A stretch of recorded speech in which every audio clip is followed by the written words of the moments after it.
Ok. Bonjour à tous, mais je suis désolée que je ne parle pas très bien français et il faut parler en anglais après cette petite bonjour. Thank you for inviting me. It is a pleasure to be here in Quebec. The last time I was here was 2 years ago. We had a wonderful vacation in Quebec, and I'm very happy to come back. And it's the first time I've been introduced in French, so it's really charming. What I would like to speak today about is some of the results from the book. And when my co-author, Pamela Whipking, and I started this book, we were interested in the question about philanthropy across the world. In a sense that we truly believe that the spirit of generosity exists in everybody. And there's nothing unique about being from the US or from Canada or from Nigeria or from Ethiopia, and that people are all generous. Then the question that puzzled us was, why is it in some countries we see much more philanthropic activity than in other countries?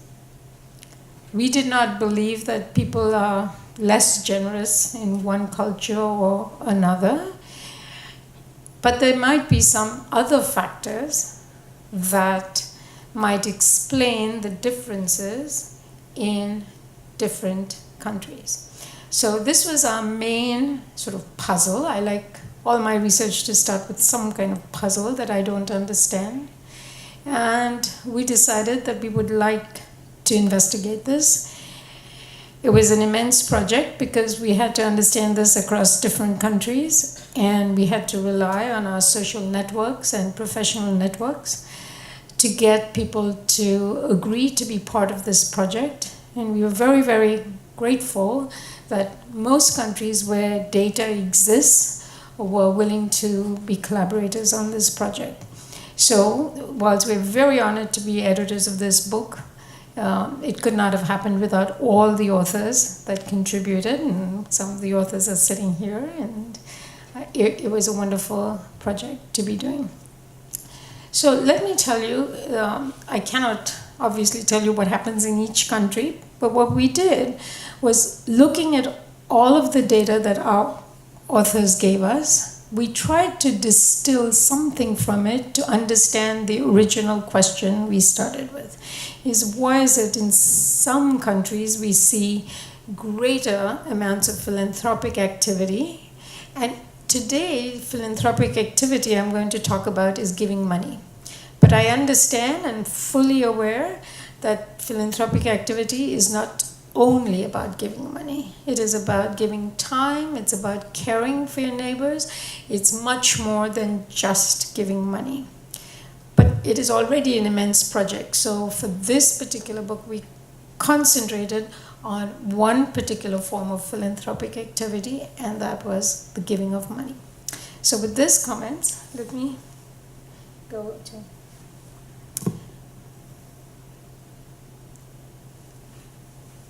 I'm sorry, which slide is on the... Good. Yeah. This one. Thank you. So, most of the research on this perennial question is based in the more developed countries because they have more money to do the research, they have more money to collect data. So we know a lot about what is happening in the US and in Canada, for example. We have Imagine Canada and Statistics Canada that give us a good picture of what's happening in Canada. But underlying this activity is that perennial question: why do individuals freely and voluntarily give up hard-earned money? So coming from an economics background, it was already something of a puzzle. We work so hard, we're always pressed for time, we're working hard in our jobs to make money, and then we give it away. So already this is an interesting question. The same thing about time. So what are the factors that facilitate or inhibit this practice of philanthropy? That was the question. Underlying this particular question was lots of data that was done by the Gallup poll or World Giving Index that's produced by the CAF that basically showed us what countries were doing what in terms of where did countries rank. They looked at percentage of giving, how much volunteering that was done, whether they helped strangers or not. So we had lots of data that compared countries. And when people look at this kind of data, there are several explanations for it. There are some things that are called compositional explanations, which say, certain individuals might be more likely to give than other individuals. And one of those explanations, for example, can be the level of education. We know that people who are higher educated display higher giving behavior. And it could be because they know of the needs. It could also be that higher educated people make better salaries, have more money to give away, and so that may be the reason they give away. There could be other compositional explanations. For example, financial, human, social resources. It could be religious culture, their pro-social values, but we call these individual level explanations, these compositional. What the real value that we added to this was, was to examine the importance of the context on the likelihood of giving. In other words, what is it in our infrastructure? What is it in our political, social surroundings that make us likely to give? And for example, one of these could be, what are some financial incentives to give money? How does government policy, for example, make it easier for us to give money? And perhaps I don't mean the word easier. As an economist, I would just say it's cheaper to give money, because now if you have some financial incentives, what happens is your dollar simply costs you 80 cents because you could write it off on your taxes. So this is the kind of financial incentive I'm speaking about. In some countries, this incentive exists, in some countries it doesn't. And so clearly, for some people, giving $1 is cheaper than in some other countries where $1 might just cost 90 cents, some countries it costs 70 cents. It depends on the financial incentive in giving. And so we might look at this as why people might donate more in one country and be more generous than people in another country. So those are individual factors of the earlier mention, and financial incentive is a contextual factor. So these are the factors that we investigate in our book. We know that they're individual compositional factors, but many people have done research on that, and we wanted to look at the contextual factors.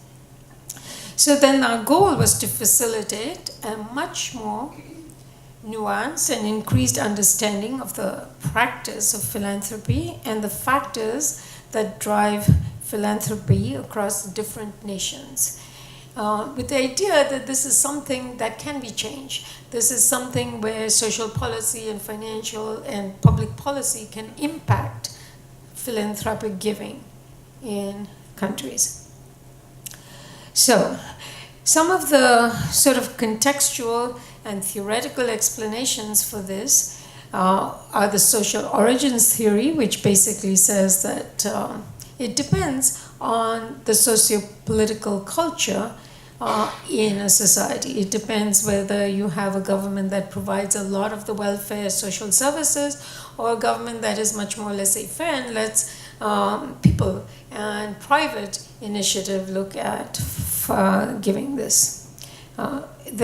One of the other explanations is advanced by two very famous people in my field, and one is a government failure theory, which says that governments usually respond to the majority vote. So the median voter gets the kinds of services they want because they are the ones who vote the government in.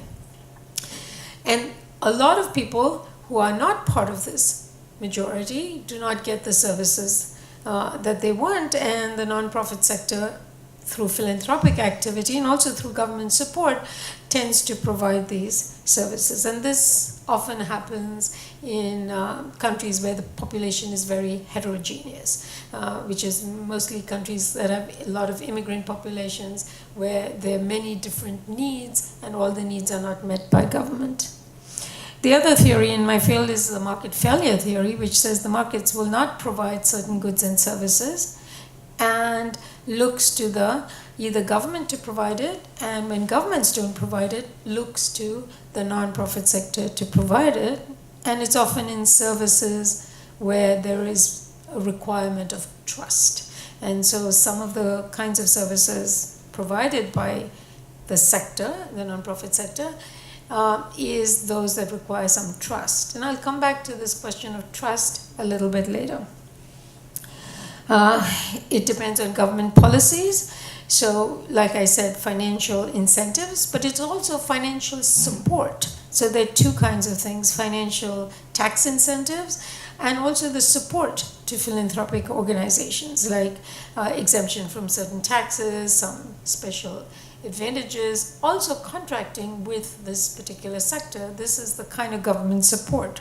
So these are one of the other theoretical explanations. The other one is regulations. How does government regulate philanthropic activity in the country? And we find that this is a very important factor that comes up over and over again, because regulations, we will see, can both incentivize and de-incentivize philanthropic activity. Culture and history. And you mentioned culture several times in your opening remarks, and culture is very important, and sort of the historical viewpoint of... So these are some of the underlying explanations, and I have limited time, so I'm not going to go through them all, but please look at the book. So we wanted to develop these contextual explanations for what we observed as cross-national differences in philanthropic giving. So basically, the economic theories, the social origins theory, government policy, and regulations. How did we do this? We gathered, we have chapters in the book from 25 different countries and one region. Now, you can see we didn't manage to cover the globe, even though we say it's global philanthropy. This is where we had information, this is what our networks were, this is where the data was available, and we are very data-driven in the book. We are not, there are some countries that don't have the data we would have liked, and we have included them, but by and large, these are countries where we had data available.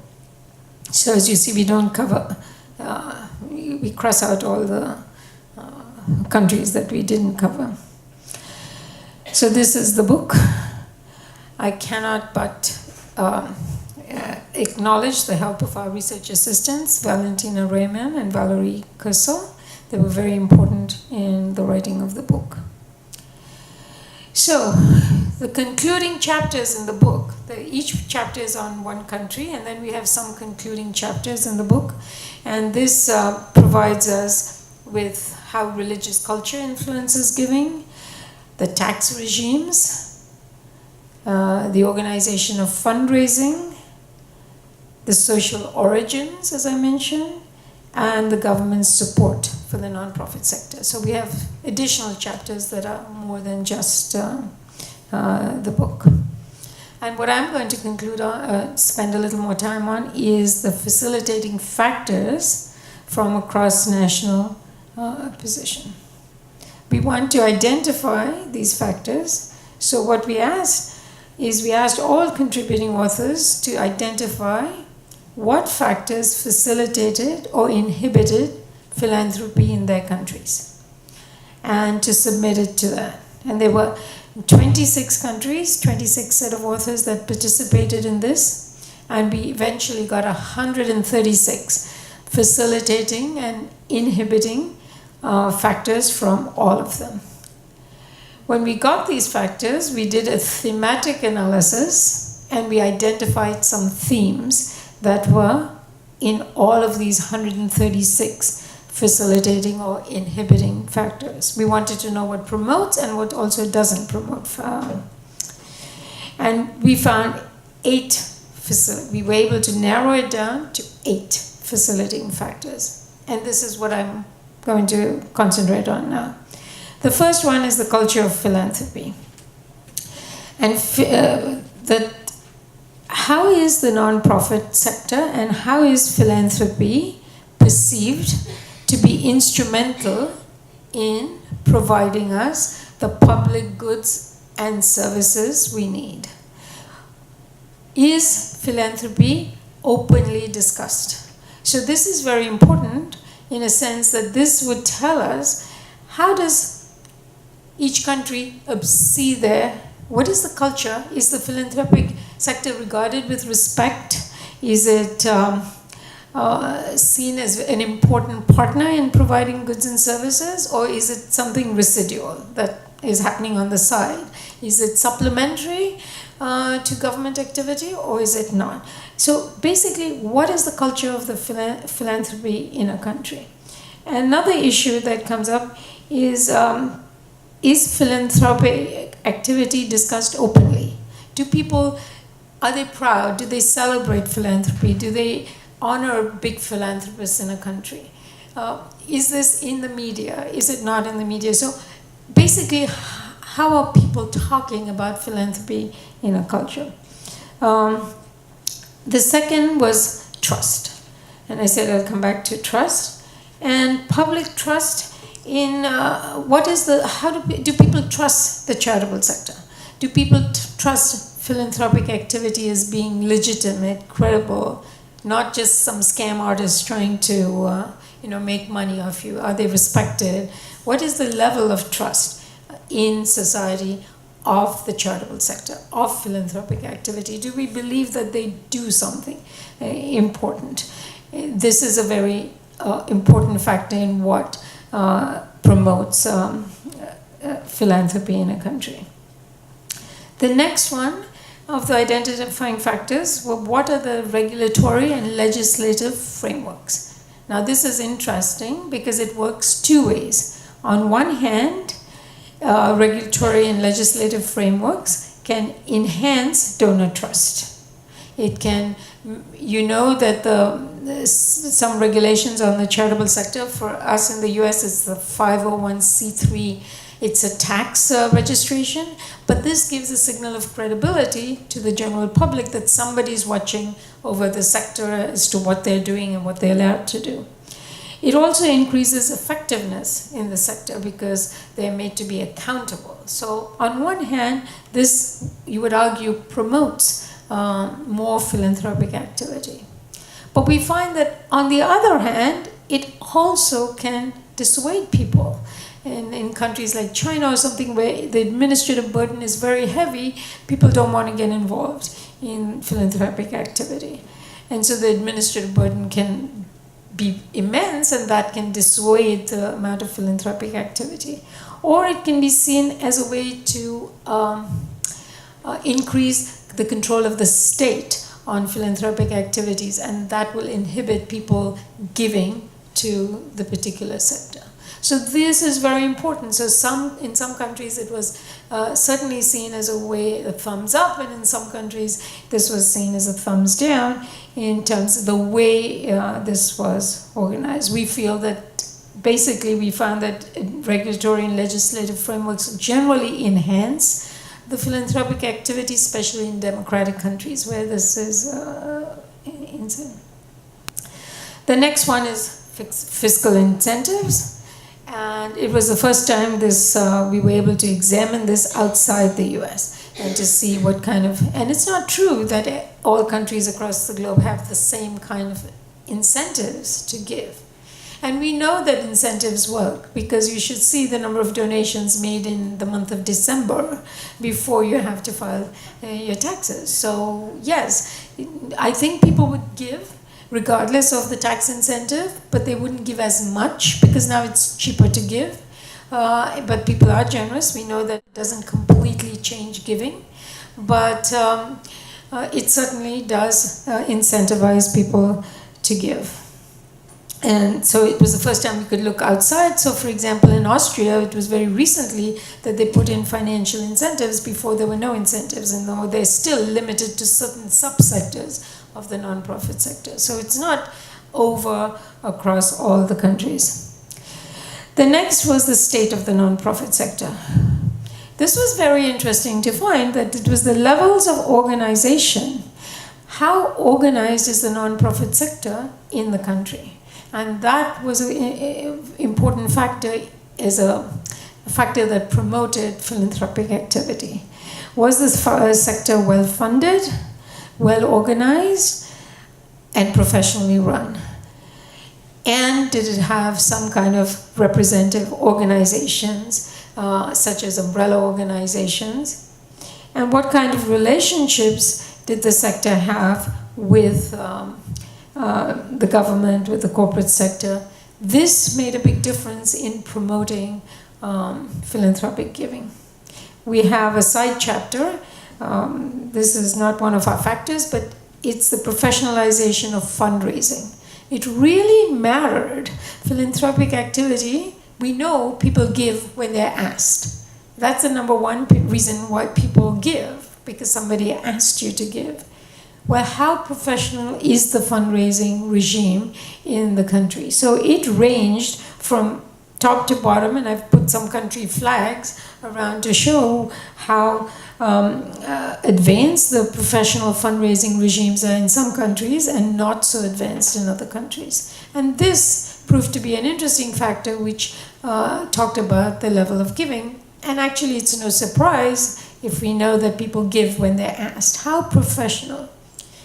And an interest of mine is to actually understand where people who are trained, where are people trained in asking for money?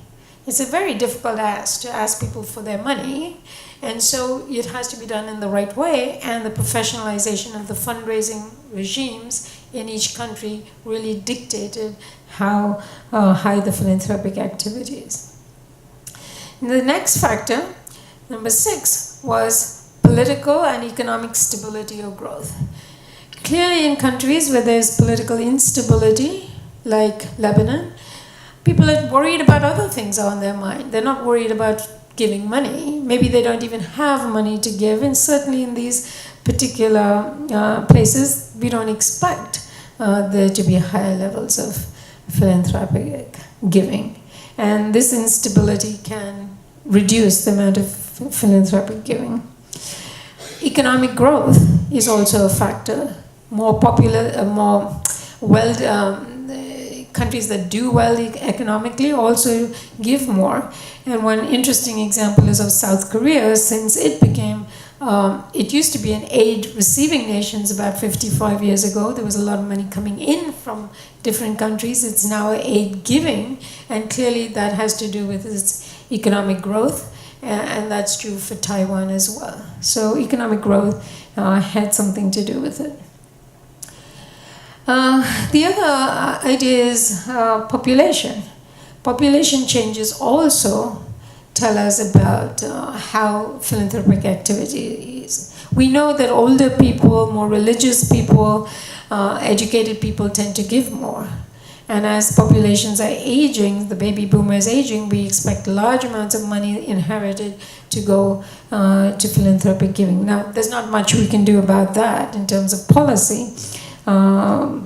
But this is one of the factors that certainly suggested itself to us in our thematic analysis. The last one is international money streams. So what are some of the money streams that are given?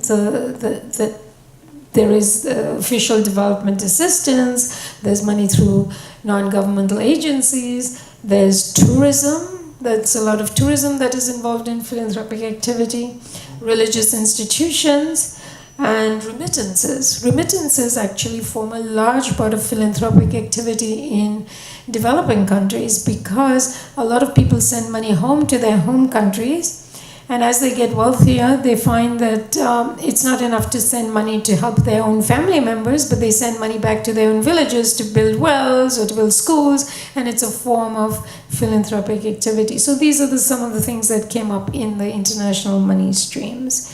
So this, by and large, gives, okay, fine, I'm almost finished. I have slides on Canada, but I have Kathy following us to talk about it.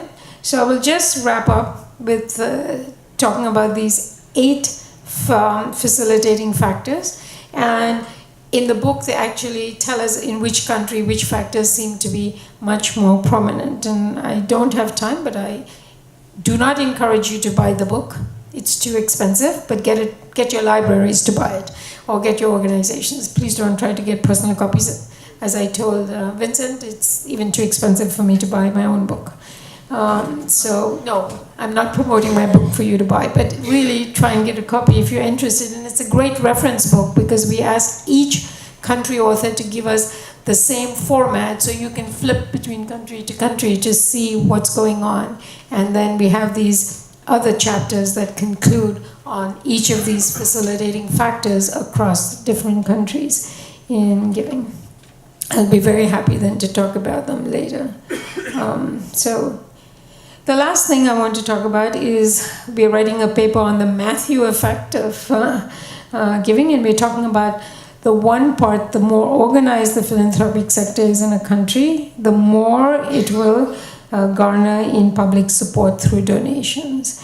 And the better organized the philanthropic sector, then again it becomes, I think this slide is, so we have several hypotheses that we're investigating, and I have 5 minutes, so I'm not going through this, but the paperwork should be out pretty hopefully soon.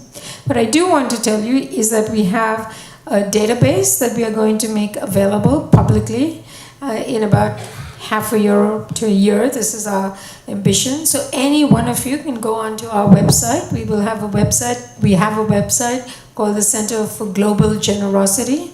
And on this website, we're going to put up all the papers, and we're going to put the database. Basically, the data sets, the micro-level data sets from all of these countries.